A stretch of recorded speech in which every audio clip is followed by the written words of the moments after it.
Good morning. It's the story that shocked the world. The disappearance of 3-year-old Madeleine McCann from a hotel apartment. 1 year on, Madeleine's parents, Kate and Gerry McCann, talk openly about the night their daughter went missing, becoming suspects in her disappearance, and why they believe she is still alive. Their story in their own words, live at 10:30. Good morning. On the 3rd of May last year, Kate and Gerry McCann faced every parent's worst nightmare. Their daughter, Madeleine, went missing while they were on holiday in Portugal. A year on, and she's still missing. Today, and in a rare interview, Kate and Gerry talk about the night Madeleine went missing, becoming suspects in her disappearance, and their continued hope for her safe return. Hear their story next. And we'll be meeting Kate and Gerry in just a few minutes. Good morning and welcome to the show. Also on the show today we have a star of Hollywood, one of our best loved TV stars, a whole host of soap stars, and of course the biggest star of them all, Mr. John Byrne. Oh, please. Still yes. here. Yes. Can't get rid of you now. No, I'm stuck to you like glue. That's good. I like Loving it. every minute of it. Coming up, the stars preparing to do battle at the most prestigious night of the soap calendar. Come on, my Good baby, song come too. on. That is the annual British Soap Awards, and so far this week we've caught up with the cast of Emmerdale, Coronation Street, EastEnders, and today it's the turn of the very beautiful people, the boys and girls from Hollyoaks, causing what looks like a bit of a commotion outside our studio, shamelessly touting for your votes as we speak. And today you get the chance to ask the cast of Hollyoaks anything you want, from embarrassing moments, the funniest thing that's happened, your favorite thing on the show, to how they got started. Whatever your question, give us a ring on 0870 333 0550 or email us on thismorning@itv.com. And from classic soap to classic comedy. Do you remember this? If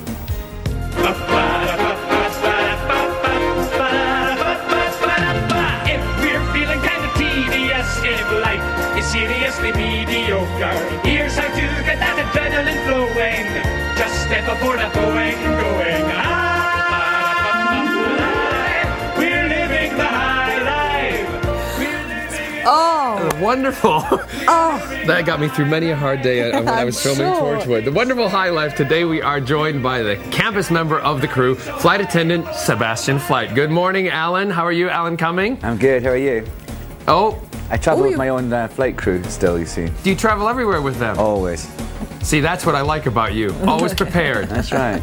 Can't wait to see you, Alan. Thank you very much indeed. See you in a bit. More from Alan Cumming when we'll be talking The High Life and his latest role, actually, in a new hit American TV series called The Tin Man. Also coming up today, a pudding masterclass from the maestro himself, ably assisted, by the looks of it, by Warren Clark. Good morning, Phil and Warren. How are you? Morning. How are you? We're good. What are you cooking up today, Today Phil? it's classic profiteroles with hot chocolate sauce. Delicious. And this man's going to taste them later with us. Yes, I am. Oh, Warren, do you like a famous pudding? than I I am. love them. Yes. And also you're here to talk about your new series. It starts Oh, tonight. yes. That'll be good, won't it? It will be, The Invisibles. Yes. Look forward Ask to you that. about golf. And golf? Yeah. No, we'll talk about that. Oh, all right, we'll talk about I golf. think we'll talk about The Invisibles, not about golf. And also, coming up today, a fashion must-have. I remember people slitting their jeans and then inserting a panel of contrasting fabric. It's a crime against jeans. Yes, exactly. I really. can remember throwing things at people who did that when I was a kid, but there you go. Jenny Eclair exploring the history of fashion. Today we're talking my favorite, jeans. Absolutely. So with all of that, here is how Thursday is shaping up. It was meant to be a very happy time, a week-long family holiday to a well-known coastal resort in Portugal, but instead it marked the beginning of every parent's worst night. Saturday, the 3rd of May, marks exactly 1 year since 3-year-old Madeleine McCann disappeared from her family's holiday apartment in Portugal. In the last hour, the parents of a 3-year-old girl who disappeared from their holiday apartment in Portugal last night have begged for help in finding her. Madeleine vanished after her parents Gerry and Kate had left her and their 2-year-old twins in bed while they dined at a tapas restaurant 60 yards away. Portuguese police combed the resort and local areas for clues, while Gerry and Kate made an emotional plea for Madeleine's return. Please, please do not hurt her. Please don't scare her. Please tell us where to find her. Devout Catholics, they went to the Vatican and asked the Pope to bless a photo of Madeleine. Then in early September 2007, the shocking news broke that the McCanns had been questioned by Portuguese police and were named as official suspects, which they remain today. Since returning to the UK, Gerry and Kate have continued their campaign to find Madeleine, including visiting America and Europe to discuss efforts to tackle child abduction. As they prepare to mark the agonising milestone of their daughter's disappearance, the couple refuse to give up, but despite many possible sightings, a massive police investigation and descriptions of an alleged abductor, the disappearance of little Madeleine is still a mystery. And joining us now are Madeleine's parents, Kate and Gerry McCann. Welcome, both of you. The documentary last night was very good, very moving, and if anybody had any doubts in their minds that you weren't entirely innocent parents, I'm sure they would have been erased last night. Did you watch it by any chance last night? We did, yes. Yes. And how did you feel when you saw it? I mean, I think we were pleased with the documentary. I think it got some important issues across, and I hope it reflected what was a really honest account, really, of how the last year's been and how it's made us move forward and keep looking for Madeleine and try and make changes for other children. Yes, exactly, and that's the positive message as well, helping the future of safety. I mean, I hope it would remind people that we're a real family. Madeleine's a real child. Yes. It's not fictional. We're not characters in a soap opera.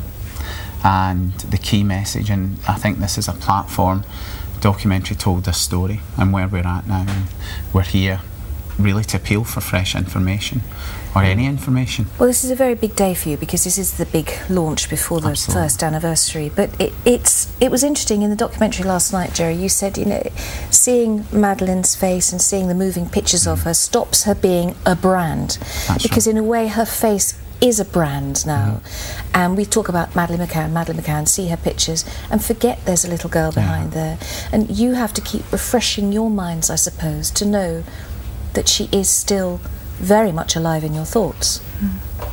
She plays a big part in our life still every day, and particularly with Sean and Amelie. There's continual reminders, conversation. Sean and Amelie talk about her all the time. They know she's missing and that everyone's looking for her, but that is so important. And I think you're right, Madeleine has become iconic of missing children, and clearly the Amber campaign is to try to use that to affect some positive change. But it also, we've given so much of Madeleine, but there's very, very few pictures of her as a baby, and they're not ones that we've released, and we need to keep some things back that actually she is our daughter. And of course we're in this situation where we need the public's help. We believe that somebody out there really has that key bit of information, so we need the public help. We do need to keep Madeleine's image out there, and of course we are the most powerful vehicle to do that. You're talking about family and the other kids. How do you guys, something I will never understand, I'm sure Fern hopefully will never understand, but how do you be a normal family with the other kids? I mean, do you have happy days? Do you, it's a terribly difficult question, but obviously because you're trying to raise them in the most normal way possible, but you're completely honest with them about what has happened. Yeah, I mean Sean and Amelie, I mean, they're brilliant, you know, and they're actually really happy, and I do believe they have a happy, normal life, which is what they deserve. And as Gerry said, they're aware Madeleine's missing, and they know that we're all looking for her. But they still talk about her as if, you know, she's still a huge bit of their life, you know, and they talk, you know, about her coming back. They're very kind of positive, but at the minute, you know, we can't, they're not asking any more than that, to be honest, but we haven't really got any story to give them.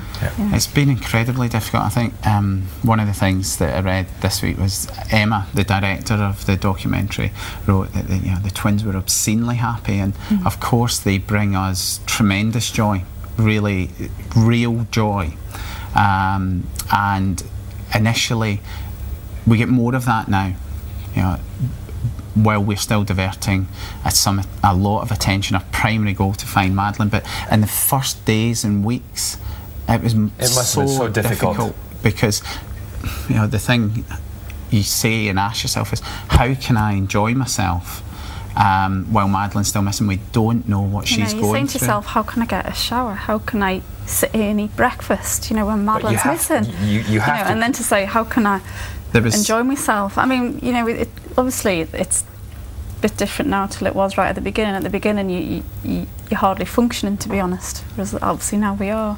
But you know, it's impossible not to enjoy Sean and Emily. Yeah. You know? It had to be a conscious decision actually to say we need to make, you know, life, and we need to give of their time. And although we stayed on in Portugal, the good thing about that was I actually spent more time with them than I would have if we had come home and gone back to work and that type of thing. So the family support that allowed us to do that, and the support we've had from everyone, in the fact, you know, the huge generosity of people who wanted to help, and this ties into, you know, it's coming back to where we are today, it ties into the Amber Alert. There's an incredible feeling of complete and utter helplessness for us. Exactly, that's what I wanted. That's what came through the film last night, this frustration. Every time you take a step forward, something happens and knocks you back. When you were made Arguidos, when you went to the European Parliament and made that very impassioned speech about changing the law and getting an Amber Alert through Europe, which we will talk about in detail in a minute, about how it works. And then to find that the newspapers, of course, run a story that says, Madeleine said the day before, "Mummy, where were you when Sean and I were crying?" And it just is that frustration. And there's obviously certain things that we just can't control, and I think we're getting used to kind of dealing with that now, and it's so important to us, and particularly to Madeleine, that we don't get knocked off course. You know, she has to remain our main priority, really, and finding her our main goal. Sorry, it's interesting, you know, because right at the beginning people were putting the word campaign into us, and I thought, well, what does that mean, a campaign? It's a war or something? But actually a lot of it is about campaigning. It's about not being diverted. There are forces that act to knock you off, and it's incredibly difficult at times where you just want to